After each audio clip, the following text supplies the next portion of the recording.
Assalamualaikum warahmatullahi wabarakatuh, Mas Bro, Mas Geng, Mas Guys. Berjumpa lagi dengan channel Dani AR ya Mas Geng. Video ini kita ambil pada hari Minggu tanggal 5 Oktober 2025.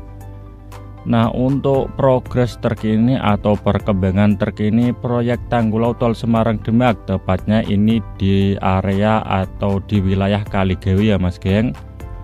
Tepatnya di Jalan Arteri Yosudarso menuju ke Pelabuhan Tanjung Emas Semarang. Nah, langsung saja di area ini sangat banyak dump truk yang mengangkut material timbunan dan juga terlihat sangat banyak alat-alat berat yang sedang meratakan dan memadatkan timbunan tanah padas atau tanah berangkal.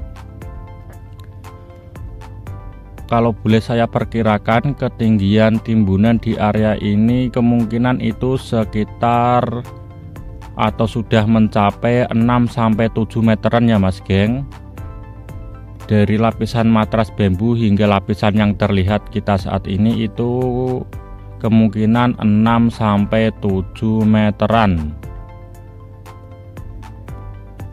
Nah, proses penimbunan Tanggul Laut Tol Semarang Demak ini dilakukan layer demi layer atau lapisan demi lapisan. Lapisan pertama itu diratakan dan dipadatkan dan akan melalui atau melewati masa konsolidasi tanah sekitar beberapa minggu. Kemudian akan dilanjutkan penimbunan layer berikutnya di atasnya. Dan prosesnya itu dilakukan secara berulang-ulang sampai menuju ke lapisan terakhir, yaitu lapisan yang paling atas atau nomor 7. Lapisan yang nanti digunakan untuk jalan tol atau main road jalan tolnya ya Mas Geng. Nah, proses penimbunan Tanggul Laut Tol Semarang Demak ini adalah proses paling lama, karena nanti keseluruhan akan melalui masa konsolidasi tanah timbunan sekitar kurang lebih 9 bulan Mas Geng. Harus dipastikan benar padat ya. Nah, untuk yang bertanya kenapa matras bambu yang berada di pinggir itu tidak ikut tenggelam, jawabannya adalah karena matras bambu yang berada di pinggir itu tidak terbebani timbunan. Dan juga matras bambu yang berada di pinggir atau yang terlihat itu digunakan untuk area peletakan geotub atau pemecah gelombang atau barrier sementara pengaman antara timbunan dengan perairannya Mas Geng, untuk mengantisipasi agar geotub itu tidak tergelinding atau tidak terjebur ke perairan. Jadi matras bambunya memang diberi space atau area beberapa meter.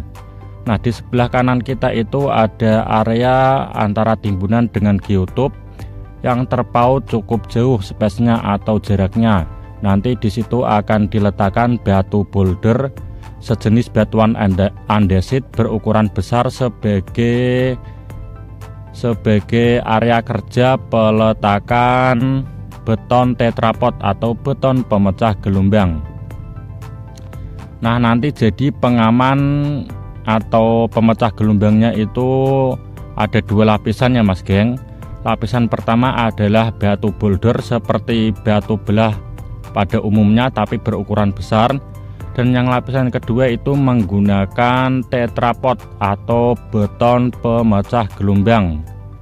Nanti akan ada puluhan ribu, mungkin ratusan ribu ya Mas Geng, tetrapod yang akan diletakkan berjejer dan berlapis-lapis di lapisan luar Tanggul Laut Tol Semarang Demak.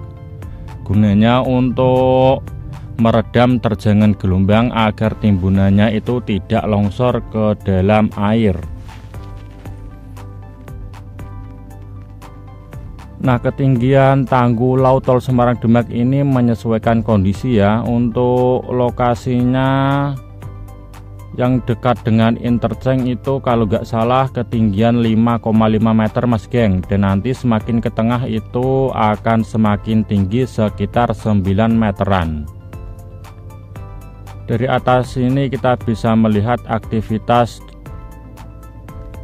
alat-alat berat dan juga para pekerja yang sedang menimbun tanggul laut tol Semarang Demak lapisan demi lapisan.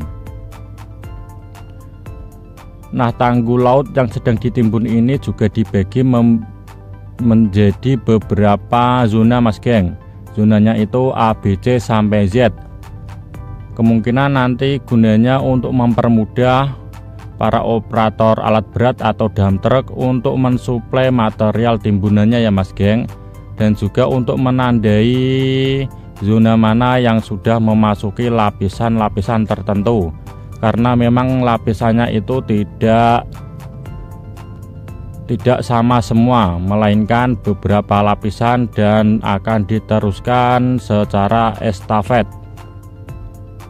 Penimbunannya tidak dilakukan sekaligus, Mas Geng. Nah, nanti kita juga akan menuju ke atas Jalan Artario Sudarso untuk melihat proses pemasangan girder. Nanti di sana akan ada girder dan launcher girder di bentang P12 menuju ke P13. Nah, di sini di depan kita itu ada pintu masuk atau area masuknya para dump truck untuk mensuplai material timbunan. Kalau dump truck yang jumbo itu mengambil tanah timbunannya dari wilayah Kendal dan Batang ya Mas Geng, dan juga ada yang dari Ungaran. Kalau dump truck yang kecil itu berasal dari wilayah Rawasari, Tembelang, Kota Semarang. Nah, di depan kita itu kan ada beberapa dump truck ya, ada yang kecil dan juga ada yang besar.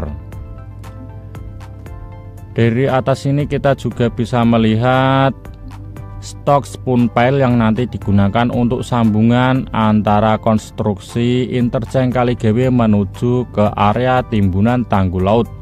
Karena itu masih menyisakan beberapa baris atau rangkaian pile slab, Mas Geng.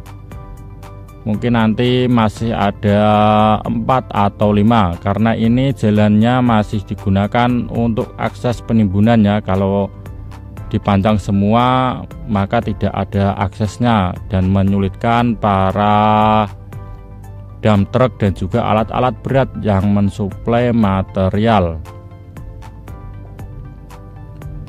Nah, kita bisa bandingkan dengan alat-alat berat yang beroperasi. Alat-alat berat itu panjangnya sekitar 4,5 meter sampai 5 meteran, Mas Geng, karena itu alat beratnya yang berukuran besar. Dengan ukuran alat berat tersebut kita bisa bandingkan dengan luas atau lebarnya area timbunan ini. Area timbunan yang paling bawah atau yang berbatasan dengan matras bambu itu sekitar 130 meteran. Dan yang nanti final timbunannya itu sekitar 50 sampai 60 meteran, Mas Geng. Semakin ke atas semakin mengerucut seperti segitiga yang terpotong. Karena tanggul laut tol Semarang Demak ini memiliki tapak bawah yang lebih lebar untuk mendistribusikan beban ke area yang lebih luas dan merata.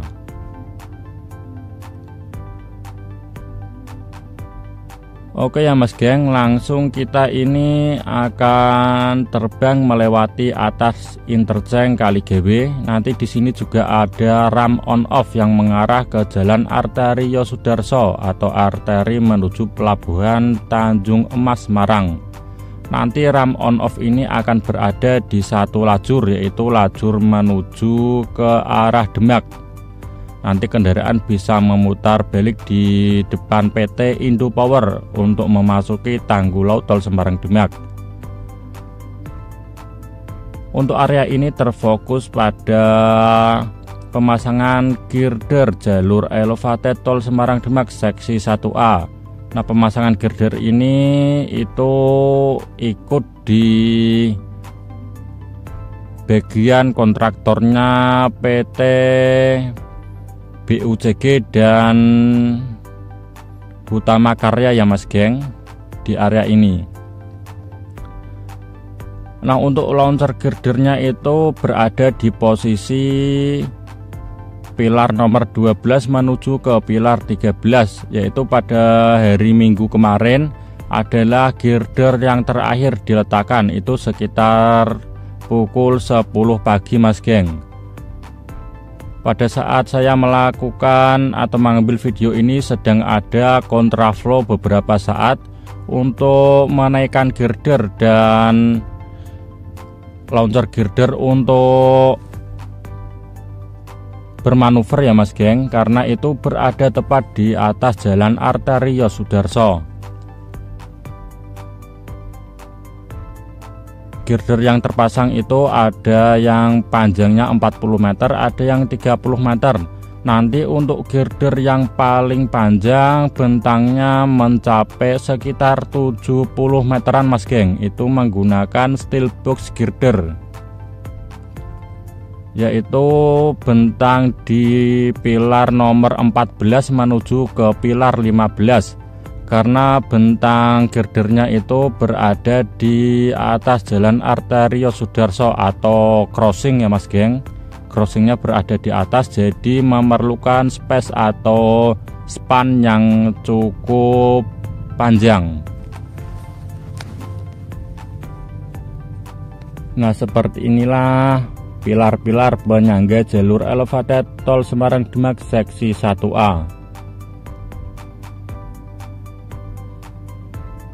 Ini perbatasan antara seksi 1A dengan seksi 1B, yaitu pada pilar yang masih ada perancahnya itu ya Mas geng, itu adalah perbatasan seksi 1A dengan seksi 1B. Untuk seksi 1A ini di bawah kita ini adalah area kerjanya BUCG, Beijing Urban Construction Group, dan simpang susun atau interchange Kaligawe itu yang mengerjakan PT Wika. Ini masih ada 2 pilar yang masih dikerjakan, memasuki tahap pembesian dan bagisting untuk kepala tiang atau kepala pierheadnya Mas geng. Oke, sekian ya informasi yang dapat kita sampaikan. Nanti videonya akan kita sambung beberapa waktu yang akan datang. Oke, sekian, terima kasih. Wassalamualaikum warahmatullahi wabarakatuh.